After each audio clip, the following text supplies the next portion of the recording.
नमस्कार, मैं हूं शैलेंद्र सिंह और आप देख रहे हैं हमारा YouTube चैनल शब्द शब्द शैलेंद्र सिंह। आज एक बार फिर से बात करेंगे मायावती की। 9 मार्च भी बीत गई और 9 मार्च के बाद के 100 घंटे भी बीत गए। जो बातें कुछ दलित चिंतक और एजेंडाधारी पत्रकार कह रहे थे वो गलत साबित हो गई।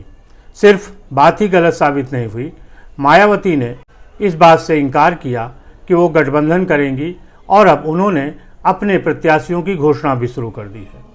उन्होंने जो पहले 6 प्रत्याशी घोषित किए उनमें से 5 मुस्लिम उम्मीदवार हैं। इससे ये समझा जा सकता है कि मायावती का गणित क्या है और उनके गणित से किन लोगों को दिक्कत है। जिन लोगों को दिक्कत है वही मायावती के बारे में अफवाहें उड़ाते रहते हैं। ऐसे लोगों की समर्थक मीडिया मायावती को लेकर तमाम तरीके की खबरें गढ़ती रहती है। यही वजह है कि मायावती मीडिया से दूर रहती हैं और उनको मीडिया पे भरोसा नहीं है। वो अपने लोगों को बार बार कहती हैं कि मीडिया की बातों में ना आएं, मीडिया उनकी बात नहीं दिखाती है। 2024 के लोकसभा चुनाव के पहले जिस तरीके से मीडिया के द्वारा मायावती की विश्वसनीयता खत्म करने की एक मुहिम चलाई गई, उससे मायावती की ये बात सही साबित होती है। अब कुछ सवालों के जरिए हम समझने की कोशिश करते हैं कि उत्तर प्रदेश की राजनीति में मायावती को बेहद कमज़ोर माना जा रहा है, फिर भी उनको लगातार अपनी तरफ करने की कोशिश क्यों की जा रही है। पहला इसका कारण है कि मायावती के साथ मुस्लिम मतदाता है और दलित मतदाता है। दलित और मुस्लिम ये जब एकजुट होता है तो वो चुनाव के परिणाम बदल देता है। भले ही मायावती को या बहुजन समाज पार्टी को उतना फ़ायदा न हो, लेकिन वो दूसरों का खेल बिगाड़ सकती हैं और ख़ास तौर से समाजवादी पार्टी का। सवाल नंबर 2, समाजवादी पार्टी के साथ मायावती की दुश्मनी क्या है? इसको समझने के लिए थोड़ा पीछे जाना होगा। बहुजन समाज पार्टी और समाजवादी पार्टी इनके बीच 1993 में एक गठबंधन हुआ था।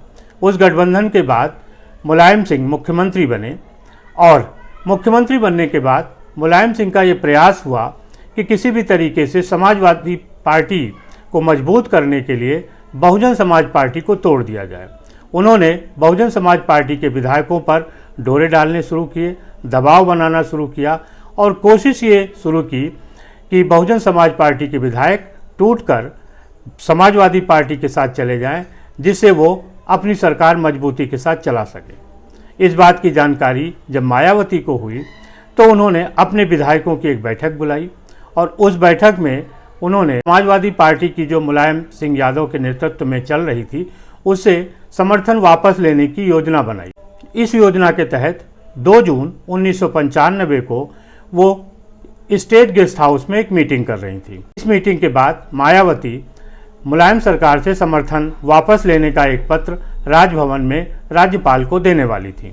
इस बात की जानकारी समाजवादी पार्टी को लगी और उसके बाद समाजवादी पार्टी के कुछ विधायक, कुछ नेता स्टेट गेस्ट हाउस पहुंचे और वो बहुजन समाज पार्टी के विधायकों को मार पीट कर और कार में भर के मुख्यमंत्री आवास ले जाने लगे, जहां पे कि एक साइन उनको करना था कि वो समाजवादी पार्टी के पक्ष में हैं। इस कड़ी में जब बहुजन समाज पार्टी के विधायकों ने विरोध किया तो वहाँ मारपीट शुरू हो गई।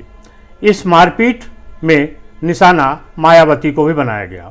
मायावती और उनके साथ के जो लोग थे वो समझ गए कि समाजवादी पार्टी के इरादे खतरनाक हैं, लिहाजा वो कॉमन हॉल से हटके जो स्टेट गेस्ट हाउस का कमरा नंबर 1 और 2 था उसके अंदर खुद को उन्होंने बंद कर लिया।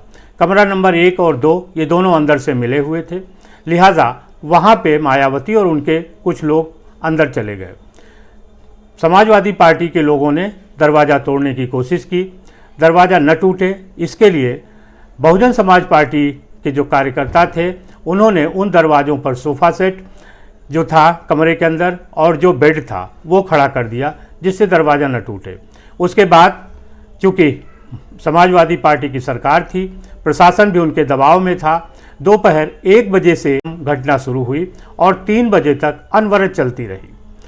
मायावती के साथ मारपीट हुई, अभद्रता हुई, बहुत सारी ऐसी चीज़ें हैं जो शायद स्क्रीन पर नहीं कही जा सकती, वो भी हुई। और वो डर, वो खौफ मायावती को आज तक नहीं भूलता है। पुलिस प्रशासन, जिला प्रशासन और बाकी जो कार्यकर्ता थे वो एक तरीके से मूक दर्शक बने रहे। इस बीच भारतीय जनता पार्टी के नेता ब्रह्मदत्त द्विवेदी की अगुवाई में वहाँ पे कुछ लोग पहुँचते हैं और वो मायावती की जान बचाते हैं। मायावती राजभवन जाती हैं और वो राजभवन में तब तक रहती हैं जब तक कि मुलायम सिंह को मुख्यमंत्री पद से इस्तीफा नहीं देना पड़ता। मुख्यमंत्री के पद से इस्तीफा देने के बाद भारतीय जनता पार्टी के समर्थन से मायावती मुख्यमंत्री बनी। मायावती के सामने जब भी स्टेट गेस्ट हाउस कांड की याद आती है, उनका चेहरा तमतमा जाता है और आज भी वो इस कांड को भूली नहीं है। लिहाजा वो हमेशा समाजवादी पार्टी के खिलाफ रहती हैं। कुछ लोग ये कहते हैं कि अगर गेस्ट हाउस कांड की बात थी तो 2019 में मायावती ने अखिलेश यादव के साथ गठबंधन क्यों किया, इसको भी समझिए। मायावती उस गठबंधन में दिखाना चाहती थी कि अखिलेश यादव को ज़रूरत है, इसलिए उनके पास आए हैं। मायावती ने इंतज़ार कराने के बाद अखिलेश यादव से मिलने का मौका दिया और जो सीटों को बंटवारा हुआ, उन्होंने बहुजन समाज पार्टी को ऊंचा दिखाने के लिए एक सीट अधिक ली, ताकि वो ये दिखा सकें कि समाजवादी पार्टी को बहुजन समाज पार्टी की ज़रूरत है, बहुजन समाज पार्टी को समाजवादी पार्टी की ज़रूरत नहीं है। और जैसे ही ये चुनाव बीता, मायावती ने खुद को गठबंधन से अलग कर लिया। एक और सवाल बार बार कहा जा रहा है कि मुस्लिम मतदाता अब जान चुका है कि भारतीय जनता पार्टी के साथ मायावती का एक तालमेल है और वो उन प्रत्याशियों को जिताने की कोशिश करती हैं जो भारतीय जनता पार्टी के हैं और विरोधियों को वो हराने की कोशिश करते हैं। लिहाजा अब मुसलमान मायावती को वोट नहीं देगा, ये गलत तर्क है। मायावती 1995 से लेकर 2003 तक 3 बार मुख्यमंत्री बनी और वो भारतीय जनता पार्टी के सहयोग से बनी। लिहाजा भारतीय जनता पार्टी के साथ उनके क्या संबंध है, इसको समझा जा सकता है और वो आज से नहीं 1995 से है। बावजूद इसके मायावती ने कभी भी भारतीय जनता पार्टी के साथ किसी भी तरीके का कोई भी गठबंधन नहीं किया। इसलिए ये कहना कि मुस्लिम वर्ग को आज ये समझ आ रहा है कि मायावती भारतीय जनता पार्टी के साथ हैं और वो उनको वोट नहीं देगा, ये गलत बात है। पूरे देश ने देखा है कि मायावती 1995 से 2003 तक 3 बार जब मुख्यमंत्री बनी तो भारतीय जनता पार्टी के सहयोग से बनी। ऐसे में इस बात से इनकार नहीं किया जा सकता कि भारतीय जनता पार्टी और बहुजन समाज पार्टी यानी मायावती के साथ अच्छे संबंध नहीं रहे। अब सवाल उठता है कि जो इंडिया गठबंधन में मायावती को शामिल करने की बात हो रही थी, उसका सच क्या था। असल में कांग्रेस में 2 तरीके की विचारधाराएं हैं। एक राहुल गांधी की थी जो अखिलेश यादव के साथ उत्तर प्रदेश में गठबंधन करना चाहते थे। दूसरी विचारधारा प्रियंका गांधी की थी जो चाहती थी कि मायावती के साथ उसका गठबंधन हो। लेकिन पेंच ये था कि मायावती उस गठबंधन का हिस्सा नहीं बन सकती थी जिस गठबंधन में समाजवादी पार्टी हो। मायावती की ना तो कभी सोनिया गांधी से मुलाकात हुई इस गठबंधन के संबंध में और ना ही उनकी कोई वार्ता हुई। जब मुंबई में इंडिया गठबंधन की मीटिंग होने वाली थी, उसके ठीक पहले प्रियंका गांधी और मायावती के बीच छोटी सी मुलाकात हुई। इस मुलाकात में प्रियंका गांधी ने ये कहा कि वो मायावती से समय चाहती हैं और आगे की रणनीतिक बातचीत करना चाहती हैं। मायावती ने उनसे कहा कि ठीक है, हम प्लान करके समय देंगे। लेकिन मायावती ने कभी भी उनको आगे समय नहीं दिया और ना ही गठबंधन की बात की, ना ही ये बात की कि उनको प्रधानमंत्री बनाया जाए तो वो गठबंधन का हिस्सा बनेंगी। असल में मायावती को पता है कि कांग्रेस किस तरीके से उनको प्रधानमंत्री बना सकती है। प्रधानमंत्री तब बना सकती है जब कांग्रेस के पास इतने सांसद हों या जो इंडिया गठबंधन है उसके पास इतने सांसद हों। लिहाजा मायावती ऐसी कोई गलती नहीं करना चाहती जिसका खामियाजा उन्हें बाद में भुगतना पड़े। पूरे चुनाव में मायावती को एक तरीके से ये दिखाने की कोशिश की गई कि वो लापरवाह नेता हैं और किसी भी तरीके से अपने चुनाव को गंभीरता से नहीं ले रही हैं।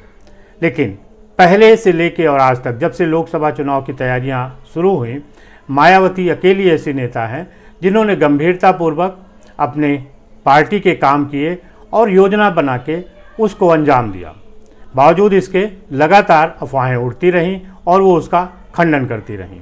अफवाह अब ये भी है कि मायावती जैसे ही आचार संहिता लग जाएगी, इंडिया गठबंधन का हिस्सा बन जाएंगी। लेकिन आप इस बात को नोट कर लीजिए, मायावती चुनाव के पहले कोई गठबंधन नहीं करने वाली। ये बात जो भी लोग कह रहे हैं वो शरारतपूर्ण है और मायावती को कमज़ोर करने के लिए कह रहे हैं। मायावती का जो कमिटमेंट है वो अपने दलित समाज के लिए है, मुस्लिम वर्ग के लिए है और वो अपने कमिटमेंट पर अडिग हैं। उन्होंने एकला चलो की जो नीति अपनाई है उसी के तहत वो लोकसभा का चुनाव लड़ेंगी। बाकी बातें अफवाह हैं और मायावती इसीलिए बार बार कहती हैं कि मीडिया और इन अफवाहों से उनके कार्यकर्ता दूर रहें। भले ही मायावती के पास अभी 10 सांसद हैं, हो सकता है कि इसके कम हों या ज़्यादा हों, लेकिन वो समाजवादी पार्टी का खेल बिगाड़ देंगी। समाजवादी पार्टी का खेल बिगाड़ने के पीछे एक ही कारण है, गेस्ट हाउस कांड, जो उनकी अस्मिता से जुड़ा हुआ है और वो उसे कभी भूली नहीं है। गेस्ट हाउस कांड के याद आते ही मायावती कितना भी समाजवादी पार्टी के पक्ष में सोच, उन बुरी यादों को अपने दिल से निकाल नहीं पाती। वो ऐसी घड़ी थी जिसके बाद मायावती ने अपने अंदर बहुत सारे बदलाव किए। मायावती को तब देखिए और अब देखिए तो दोनों में अंतर है। बहुत सारी ऐसी भी बातें हैं जो कोड अनकोड में हैं। गेस्ट हाउस कांड के बारे में उसको नहीं कहा जा सकता, लेकिन मायावती ने उस दर्द को झेला है। 24 घंटे से अधिक वो एक तरीके से कैद में रही हैं, उस कैद में जहां उनकी जान को भी खतरा था। ये घटनाएं कम नहीं होती हैं और महिलाएं, खास तौर से मायावती जैसी महिलाएं, इन घटनाओं को कभी नहीं भूलती। इसलिए भले ही उस समय अखिलेश यादव की कमान न रही हो समाजवादी पार्टी में, लेकिन समाजवादी पार्टी थी और मायावती को गुस्सा है, इसलिए वो समाजवादी पार्टी के साथ किसी गठबंधन का हिस्सा नहीं बन सकती, कभी भी नहीं बनेंगी। आपको क्या लगता है ज़रूर बताइएगा। शुक्रिया, धन्यवाद।